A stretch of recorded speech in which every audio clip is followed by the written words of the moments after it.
जी हाँ दोस्तों, आखिरकार ईरान ने उड़ा दिया इजराइल का सबसे बड़ा वैज्ञानिक सेंटर, ले लिया अपने वैज्ञानिकों की मौत का बदला। बहुत स्वागत है आप सभी का। आप देख रहे हैं द राजनीति का विशेष सेगमेंट खबर और विश्लेषण। मैं हूं जब्बार खान। दोस्तों, आखिर ईरान ने इजराइल के सबसे बड़े रिसर्च सेंटर को उड़ाने में किस तौर पर कामयाबी हासिल की? आखिर इस बड़े बैलिस्टिक मिसाइल के हमले में ईरान की तरफ से जो हमला किया गया उसमें इजराइल के कितने वैज्ञानिक मारे गए?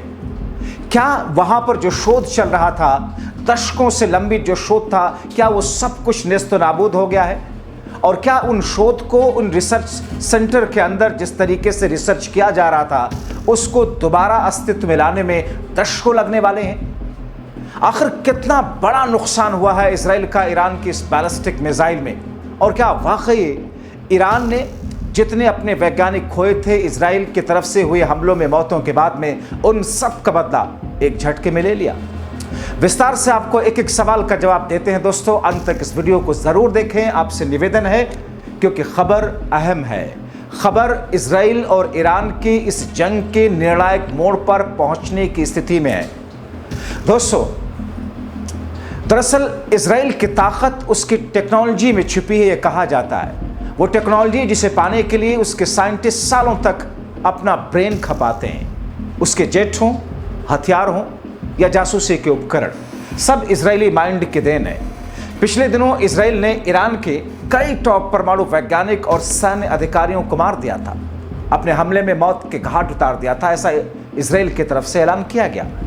लेकिन दोस्तों, अब ईरान ने जो कुछ किया है, जिस सुनियोजित तरीके से किया है, जिस रणनीति के तहत किया है, उससे इजराइल में खलबली मच गई है।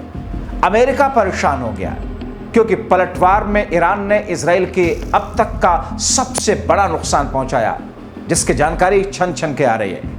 ईरान ने एक झटके में इजराइल के बेशुमार साइंटिस्ट, रिसर्च सेंटर, उनके रिच माइंड्स से हो रही रिसर्च के सबसे बड़े सेंटर को जमींदोज कर दिया। कहा जा रहा है कि इजराइल ने ऐसा करके एक झटके में इजराइल द्वारा मारे गए अपने साइंटिस्टों, वैज्ञानिकों के, परमाणु वैज्ञानिकों के हत्याओं का बदला ले लिया। यानी कि ईरान ने इजराइल को उसी की भाषा में, उसी के अंदाज में करारा जवाब दिया। दोस्तों, ईरान ने इजराइल के वैज्ञानिक रिसर्च संस्थान वीज़मैन विज्ञान संस्थान, उस संस्थान का नाम वीज़मैन विज्ञान संस्थान है, जहां पर ईरान ने बैलिस्टिक मिसाइल दागी।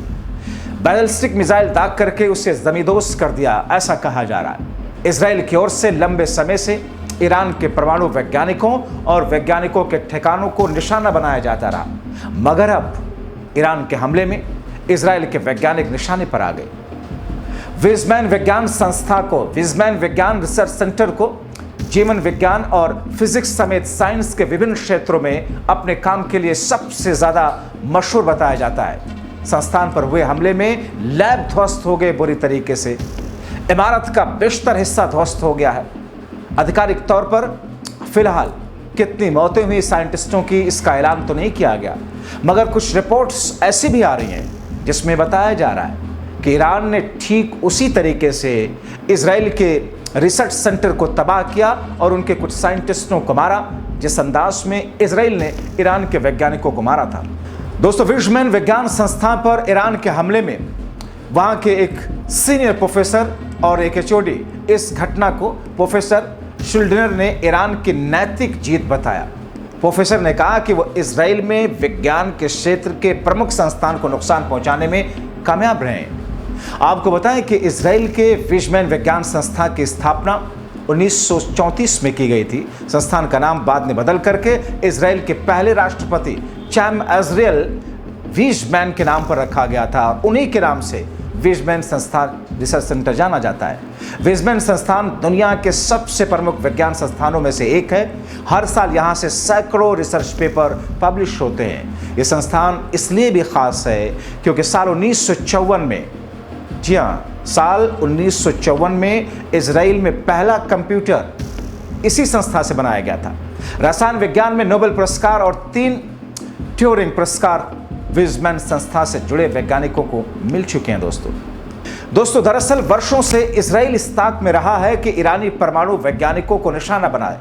मकसद साफ था कि दिमाग वाले यानी कि टैलेंटेड लोग ही जब साइंटिस्ट ही नहीं रहेंगे, वैज्ञानिक ही नहीं रहेंगे, तो ईरान का परमाणु कार्यक्रम अपने आप चल नहीं पाएगा। हाल में इजराइल ने धुआंधार हमला करके ईरान के कई टॉप माइंड को ठिकाने लगाया था। इस बीच ईरान ने जिस अंदाज में मिसाइलें दागी, वो सीधे इजराइल के प्रमुख रिसर्च इंस्टीट्यूट पर जाकर के गिरी। ये कोई साधारण सेंटर नहीं था, बल्कि फिजिक्स लाइफ साइंस का टॉप इंस्टीट्यूट था, जहां बरसों से रिसर्च का काम चल रहा था। जैसा कि मैंने आपको बताया कि इजराइल के पहले राष्ट्रपति विज़मैन के नाम पर इस इंस्टीट्यूट रिसर्च सेंटर का नाम रखा गया। ईरान ने इजराइल के साइंटिस्टों की वर्षों की कड़ी मेहनत, उनकी रिसर्च को तहस नहस कर दिया। ईरान के वर्षों के वैज्ञानिक शोध नष्ट हो चुके हैं। इजरायली वैज्ञानिकों को भी स्पष्ट संदेश मिला कि और उनकी विशेषज्ञता अब ईरान के निशाने पर है। मॉलिक्यूलर सेल बायोलॉजी विभाग के एक प्रोफेसर ऑरेन शुल्डर ने कहा कि ईरान के लिए तो एक नैतिक जीत है, और ऐसे में उनकी प्रयोगशाला पूरी तरीके से बर्बाद हो चुकी है। वो कहते हैं कि वो इजराइल में साइंस के मुकुट को नष्ट करने में कामयाब रहे। दोस्तों, कितनी बड़ी बात की इस प्रोफेसर ने, इजराइल के प्रोफेसर हैं। वो कहते हैं कि इजराइल में साइंस के मुकुट को नष्ट करने में कामयाब रहा ईरान। आपको बताएं कि ईरान का इजराइल के रिसर्च सेंटर पर किया गया हमला इजराइल के वैज्ञानिकों में इसलिए खौफ पैदा कर रहा है क्योंकि अब तक वो ईरान के रडार पर नहीं था। पहली बार ऐसा है जब ईरान इजराइल के रिसर्च सेंटर पर हमला करने में कामयाब हुआ है। अक्सर ईरानी साइंटिस्टों को इजरायली निशाने पर रखते थे, मगर इस बार उसने सब कुछ पीछे छोड़ करके इजरायली वैज्ञानिकों को निशाना बनाया। दोस्तों, इससे पहले भी ईरान के ऊपर इस बात के आरोप लग रहे थे कि वो इजराइल के रिसर्च सेंटर, उनके वैज्ञानिकों को अटैक करने, निशाने पर लेने के लिए साजिश रच रहा है। और इससे पहले भी दरअसल ऐसा आरोप लगा था। अभी पिछले साल की बात है। इजरायली अधिकारियों के मुताबिक ये जानकारी कि उन्होंने एक ईरानी जासूसी गिरोह का भंडाफोड़ किया था, जिसने इसी रिसर्च सेंटर में काम करने वाले और वहां रहने वाले इजरायली परमाणु वैज्ञानिक का पीछा करने, उनकी हत्या करने की साजिश रची थी, लेकिन तब कामयाब नहीं हुए थे। उसके अलावा इजराइल में ईरान की खुफिया घुसपैठ बहुत कम सफल रही है, क्योंकि इजराइल, जिसके बारे में पूरी दुनिया को अभी तक यही भ्रम था कि इजराइल को कोई किसी तरीके से नुकसान पहुंचा ही नहीं सकता है, मगर दोस्तों, ईरान ने जो कर दिखाया है वो अब तक दुनिया का कोई देश इजराइल के खिलाफ नहीं कर सका है। क्योंकि तीन चीज़ें आप देखिए कि वो मोसाद जो पूरे दुनिया में सबसे ज़्यादा, सबसे बेहतरीन इंटेलिजेंस जासूस एजेंसी मानी जाती है, उस मोसाद के ठिकाने पर इजराइल ने अटैक करके उसे तहस नहस, उसके एक हिस्से को किया है। यानी कि इजराइल के मुकुट को, ताज को, उसके नाक को तोड़ने के लिए ईरान ने जो अटैक किया उसमें उसे काफ़ी कामयाबी मिली। दूसरा, इजराइल का जो रिसर्च सेंटर है, सबसे बड़ा रिसर्च सेंटर, उसको जिस अंदाज में तहस नहस किया ईरान ने, जाहिर तौर पर यह अपने आप में बहुत बड़ी बात है। अब ऐसी स्थिति में जिस तरीके से कुछ दिन पहले विज़मैन पर हमले ने हालात को भयावह बना दिया था, और ऐसे में ईरान के ज़रिए जो कुछ लोग, ये आरोप लगाए गए इजराइल की तरफ से कि कुछ लोग हमारे रिसर्च सेंटर को निशाने पर लेने की कोशिश कर रहे हैं, हमारे साइंटिस्टों को निशाने पर लेने की कोशिश कर रहे हैं, उनका पीछा कर रहे हैं, यह आरोप तब लगाया था। दोस्तों, अब ऐसी खबर है कि ईरान द्वारा इजराइल के रिसर्च सेंटर पर हमले के बाद से बचा खुचा परिसर भी बंद कर दिया गया। मीडिया को जाने की इजाज़त दी गई। वहाँ पर परिसर में बड़े बड़े पत्थर, मलबे बिखरे हुए थे, टूटी हुई खिड़कियाँ, जली हुई दीवारें। बायोकेमिक्स के प्रोफेसर सरेल सेल्शमैन ने कहा कि कई इमारतों को काफ़ी ज़्यादा नुकसान पहुंचाया, कई प्रयोगशालाएं पूरी तरह से तबाह हो गई, कुछ भी नहीं बचा। यहाँ के लाइफ साइंस के कई लैब, टिश्यू बनाने के और कैंसर जैसे जहाँ पर रिसर्च चल रही थी, यहाँ कई रिसर्च के जीवन भर का काम था जो कि ख़त्म हो गया है। बताया जा रहा है कि जिस प्रयोगशाला में, वो कहते हैं कि जिस प्रयोगशाला में उन्होंने 16 वर्षों तक काम किया, वो पूरी तरीके से ख़त्म है, कोई निशान तक नहीं बचा, बचाने के लिए कुछ भी नहीं है। वहाँ पर ऑटिज्म और सिजोफ्रेनिया से जुड़ी रिसर्च हो रही थी। बताते हैं दोस्तों, कहा जा रहा है कि पिछले साल इजरायली अधिकारियों ने एक ईरानी जासूस गिरोह का भी भंडाफोड़ किया था, जिसने संस्थान में काम करने वाले और रहने वाले एक इजरायली परमाणु वैज्ञानिक का पीछा किया था, जैसा मैं आपको बता रहा था। मगर उस वक्त इजराइल तो उसको रोक ले गया था, उनको गिरफ्तार कर लिया गया था। हालांकि उस जासूस ने वहाँ के फ़ोटोज़, वहाँ के वीडियोज़ ज़रूर बनाए थे, जिसके बाद से इजराइल और सतर्क था।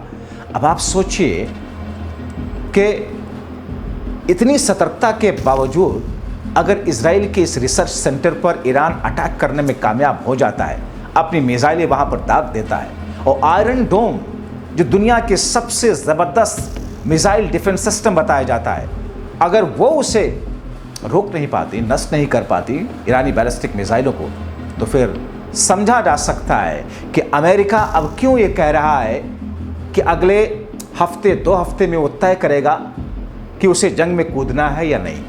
ये 20 जून का डेवलपमेंट है, यानी कि वो अमेरिका जो अभी तक ये कह रहा था कि इस जंग में कूदने के लिए उसने अपने लोगों को सहमति दे दी है अपनी, मगर अब डोनाल्ड ट्रंप ये कह रहे हैं अभी हफ्ता दिन, 10 दिन, 12 दिन वो देखेंगे, इस युद्ध का रुख देखेंगे, उसके बाद में तय करेंगे कि उनको जंग में जाना है नहीं। दरअसल इस बीच में जो हालात बने और इजराइल पर ईरान जिस अंदाज में भारी पड़ता हुआ दिख रहा है, उससे अब बेंजामिन नेतन्याहू क्या करें, देश छोड़ के भाग जाए। वैसे भी वो बंकरों में रहते हैं, लेकिन इस बीच में 20 जून को देर शाम जो हमले ईरान ने किए उसकी गूंज दशकों तक सुनाई देगी।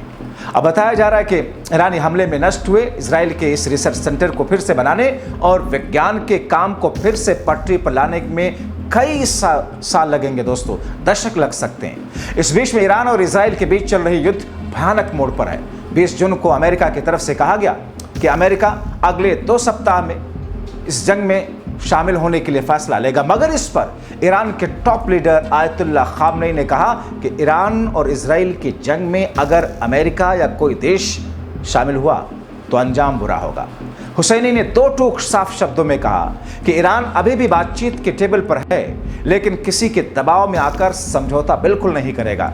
अगर कोई देश या अमेरिका इस जंग में आता है इजराइल की तरफ से, तो फिर वो भी खतरनाक नतीजे अंजाम भुगतने के लिए तैयार हो जाए। इस बीच में 20 जून की देर शाम ईरान ने इजराइल पर मिसाइलों की फिर से बौछार की। इस हमले की पुष्टि इजरायली सेना ने अपने आधिकारिक बयान में भी की। ईरानी सरकारी मीडिया ने भी इसकी रिपोर्ट दी। इजराइल डिफेंस फोर्सेस यानी कि IDF ने बताया कि देश के कई इलाकों में सायरन फिर से बजने लगे। खतरों को इंटरसेप्ट करने के अभियान को जारी किया गया। रॉयटर्स के अनुसार तेल अवीव यरूशलेम के ऊपर तेज धमाके की आवाज़ें सुनाई दे रही हैं, जिससे स्थानीय लोगों में दहशत है। स्थिति बेहद तनावपूर्ण है। इजरायली रक्षा बल यानी कि IDF के अनुसार ईरान से इजराइल पर किए गए हमले में लगभग 25 बैलिस्टिक मिसाइलें दागी गई। इस बीच फिर से ईरान द्वारा इजराइल पर एक और बैलिस्टिक मिसाइल से हमला किया जाने के बाद पूरे इजराइल में जिस तरीके की दहशत दिखाई दे रही है, जहां पर वो मिसाइल गिरी, उसके बाद में अब बेंजामिन नेतन्याहू करेंगे क्या, उनका अगला कदम होगा क्या? क्योंकि दूसरी तरफ उनके खिलाफ उनके देश में भी आवाज़ें न सिर्फ उठ रही हैं, बल्कि लोग सड़कों पर उतर करके विद्रोह कर रहे हैं। अब ऐसे में दोस्तों, ईरान ने जिस तरीके से इजराइल के सबसे बड़े रिसर्च सेंटर को तहस नहस करके ज़मींदोज़ किया है, दरअसल वो ईरान के साइंटिस्टों की मौत का बदला है, जिसमें इजराइल ने उनके परमाणु साइंटिस्टों की हत्या का दावा किया था। और अब जिस अंदाज में मोसाद को टारगेट किया, सबसे बड़े रिसर्च सेंटर को टारगेट किया, ऐसा लग रहा है कि ईरान गुजरते दिन के साथ इजराइल पर भारी पड़ने की दिशा में आगे बढ़ रहा है। आप क्या सोचते हैं? अपनी राय कमेंट बॉक्स में ज़रूर लिखें। अभी के लिए इतना ही।